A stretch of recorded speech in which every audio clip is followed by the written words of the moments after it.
আমরা মেয়েদের ছোট থেকেই শুনে এসেছি, বেশি জোরে হাসো না, হাসতে নেই বেশি জোরে, বেশি জোরে কথা বলো না, আস্তে কথা বলো, তুমি মেয়ে।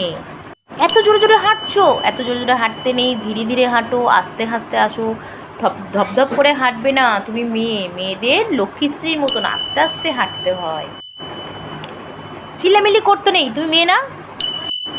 মেয়ে এতদিন রেখে কি করবে? পরের বাড়িতে গিয়ে পড়াশোনা করেই বা কী হবে? পরের বাড়িতে গিয়ে খুন্তি নাড়তেই হবে, শুনতেই হয় প্রতিটা মেয়েকে। সেই মেয়ে যখন পরের বাড়ি আসে, সেই মেয়ে নিজে হাসতে ভুলে যায়, জোরে জোরে হাসি সেটা আস্তে হয়ে যায়। অন্যের জন্য হাসি, অন্যের জন্য সুখে থাকা, নিজের হাসি নিজের সুখে থাকা সে ভুলেই যায়, নিজের জন্য শুধু পড়ে থাকে দু চোখের জল, আর কিছু না। তাই আমরা মেয়েরা নিজেদের কথা আমরা একটু নিজেরাই ভাবি, অন্যেরা নাই ভাবুক, আমরা সবাই মিলে আসো, আমরা নিজেদের মনের কথা ভাবি, মনের কথা ভেবে নিজেদের একটু সময় দিই।